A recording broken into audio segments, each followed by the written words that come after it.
solo objetivo, el bien de la patria. Por eso, el pueblo le agradece que siga guiando los destinos del país. Adhesión de la Universidad de Chile y su corporación de televisión con motivo del comienzo de una nueva era en la historia de la patria.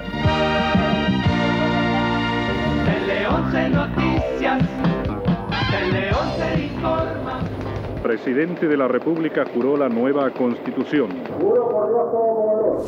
Este es el histórico momento en que el presidente de la República se presta a ingresar a la Casa de los Presidentes de Chile.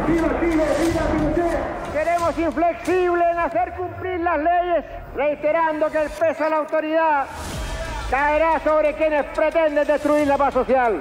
Para aquellos que discrepan con lo que se hace en bien de Chile, por última vez, los llamo a sumarse al esfuerzo de todos sin condiciones. Una nueva banda presidencial recibió... El general Pinochet era protagonista en los titulares de ese noticioso miércoles 11 de marzo del año 81. El acto tomó por sorpresa al jefe del Estado. Ese día entró en vigor la Constitución, marcando el inicio de una nueva fase en la dictadura. El juramento que vais a prestar os acompañe siempre. Juráis por Dios respetar y cumplir con la Constitución Política de la República de Chile del año 1980. Comenzaba también ese día un periodo presidencial de 8 años y que era la meta que se había propuesto el gobierno para lograr el éxito económico que diera la estabilidad necesaria para enfrentar el plebiscito del 88, que decidía si Pinochet se quedaba 8 años más, y elecciones de un nuevo Congreso en el año 89. Entramos a esta década del 80 en la cual creemos sinceramente que podremos superar la barrera del subdesarrollo, eliminar la extrema pobreza y crear en Chile un modelo político que nos permita vivir en paz y libertad por mucho tiempo. Pero la economía quiso otra cosa. 2 años después, el país tuvo la peor crisis económica que hemos visto, más grave que esta, que fue la crisis del modelo de Chicago en el año 1982.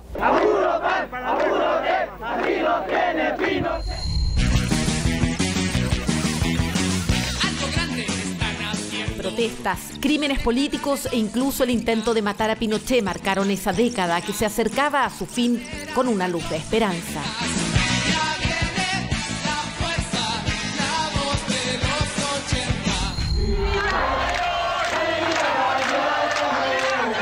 La misma constitución creada por Pinochet fue la que lo sacó parcialmente del camino. Hemos salido derrotados en un plebiscito, no vencidos. Dentro de 500 días habría elecciones democráticas. ¿Qué pasó en esos 500 días? Bueno, esos 500 días fue una falta de respeto al sistema democrático que se quería comenzar a instaurar, porque no se respetó la voluntad que se había expresado. Queremos que usted se vaya. Pero a Pinochet todavía le quedaba 1 año y medio en el poder, tiempo en el que se concretó el primer cambio a la Constitución, dando cumplimiento a un acuerdo suscrito en el año 85. La Constitución decía que si Pinochet era derrotado en el plebiscito, tenía que haber al año siguiente una elección presidencial. Después de esa elección presidencial, la Constitución quedaba firme, absolutamente, y tenía unas cláusulas que virtualmente la hacían imposible de modificar.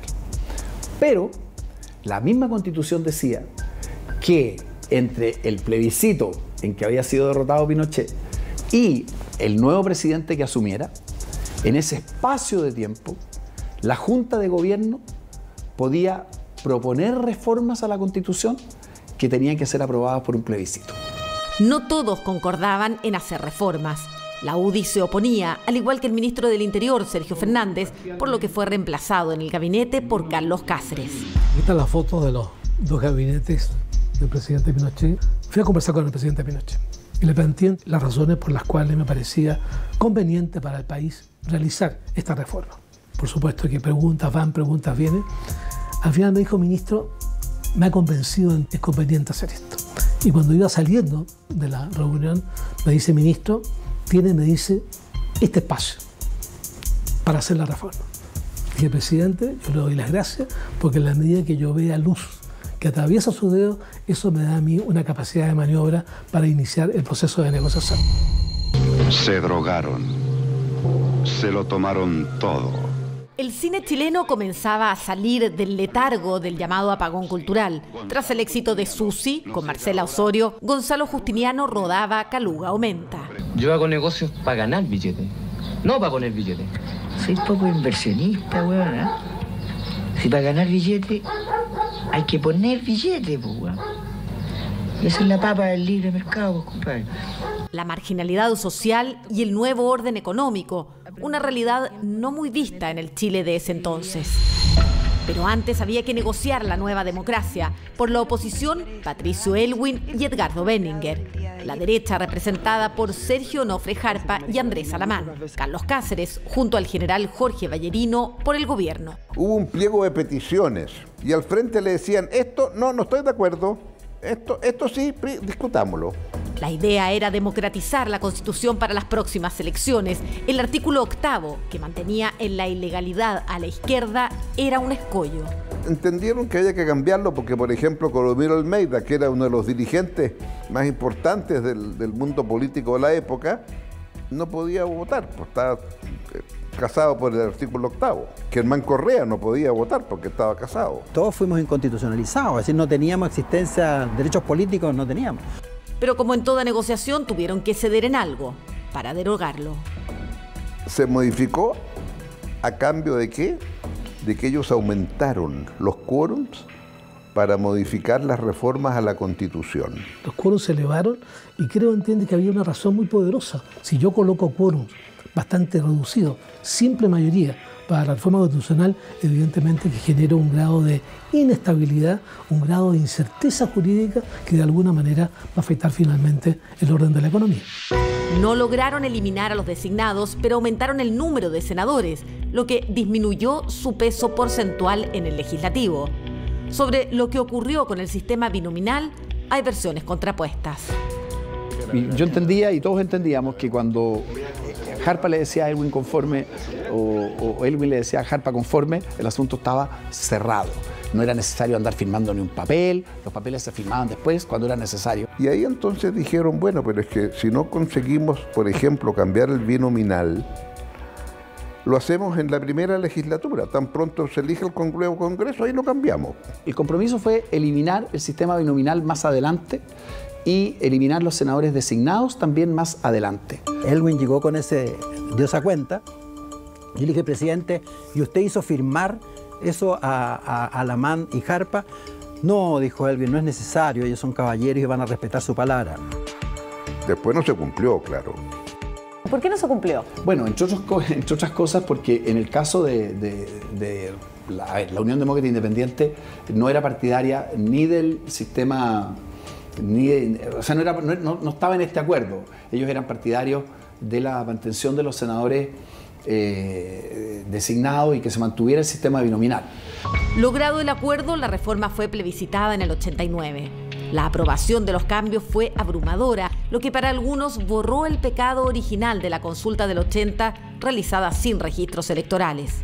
Someterla a un nuevo plebiscito, ahora con registros electorales, a mi juicio le dio la debida legitimidad al orden institucional que prevalece desde el año 1980. Patricio Aylwin ganó las elecciones y asumió la presidencia el 11 de marzo del 90. Ellos trataron de derribar al gobierno militar, pero no lo consiguieron. Recibieron el poder del general Pinochet en el día y a la hora señalada.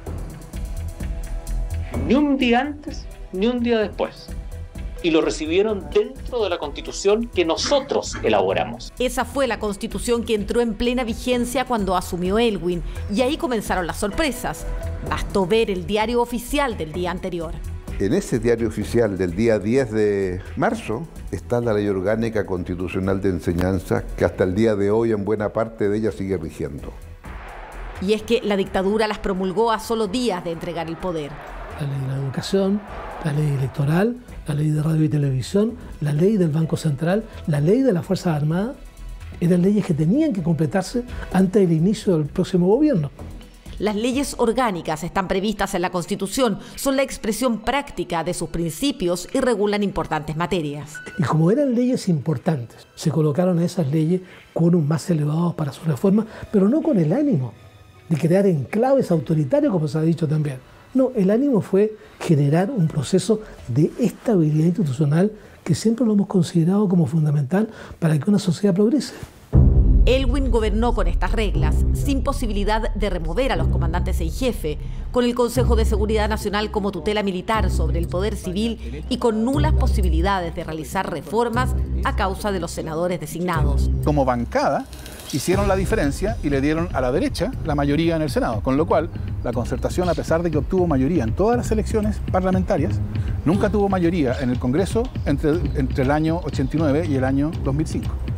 Eso es una manera de mostrar que la Constitución lo que hacía era negar las consecuencias políticas del principio democrático. Esta Constitución tuvo un mérito muy importante, que fue la que fijó la regla de transición. Sin esa norma, yo no sé de verdad no sé qué hubiera pasado en Chile respecto a un ordenamiento en función del poder.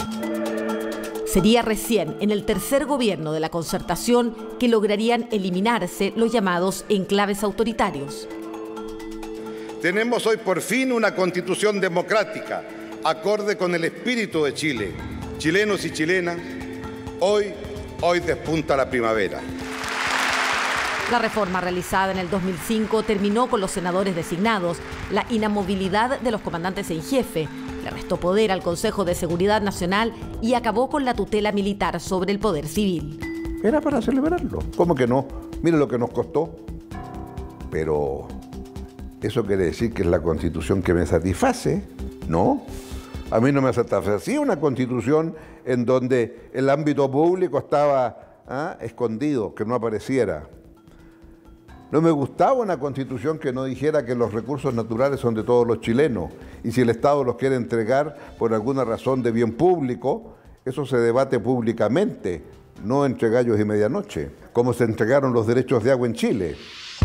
Esa reforma significó para algunos el fin de la transición a la democracia y fortaleció la Constitución del 80, purgando sus pecados de origen. Al menos desde el año 2005 en adelante, está plenamente legitimada desde el punto de vista democrático, reconociendo la objeción de legitimidad que se le hace en su origen. Es una carta que viene recogiendo una evolución y maduración constitucional de Chile. Yo creo que el error no fue hacer esa reforma.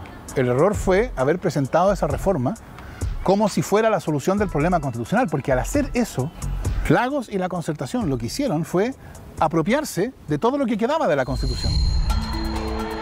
Chile necesita una nueva Constitución. La campaña presidencial del 2013 estuvo cruzada por el tema constitucional y por la necesidad de cambiar las reglas de la política. Debemos comprometernos para que esta elección de noviembre sea la última elección en Chile bajo el sistema binominal. El sistema electoral binominal fue modificado finalmente tras el acuerdo legislativo de abril del 2015, del que se restó la UDI. Un mes después, Bachelet anunció su plan para formular una nueva constitución. En septiembre, mes de Chile, daremos inicio al proceso constituyente, abierto a la ciudadanía a través de diálogos, debates, consultas, cabildos, que deberá desembocar en la nueva Carta Fundamental, plenamente democrática y ciudadana, que todos nos merecemos. Este es un hecho histórico para Chile, que por primera vez después de más de 40 años tengamos la oportunidad de conversar, pero de verdad, la Constitución. Más de 200.000 personas participaron en los cabildos. Bachelet presentó su proyecto de ley 5 días antes de abandonar el gobierno. Para muchos, el gesto no fue más que un saludo a la bandera. El proceso constituyente iniciado por Michelle Bachelet quedó suspendido con el cambio de gobierno. No fue sino hasta cuando más de 1 millón de personas se reunieron aquí para exigir cambios que el tema constitucional volvió a instalarse como una prioridad. Se impulsará un plebiscito que resuelva 2 preguntas. ¿Quiere usted una nueva constitución? ¿Apruebo o rechazo? Este es el manuscrito original de la Constitución de 1980. Descansa en el Archivo Nacional junto a la Constitución del 33, la del 25 y las reformas del 2005. El próximo 25 de octubre los chilenos tendremos que decidir si seguimos rigiéndonos bajo esta Constitución o aquí se escribe una nueva.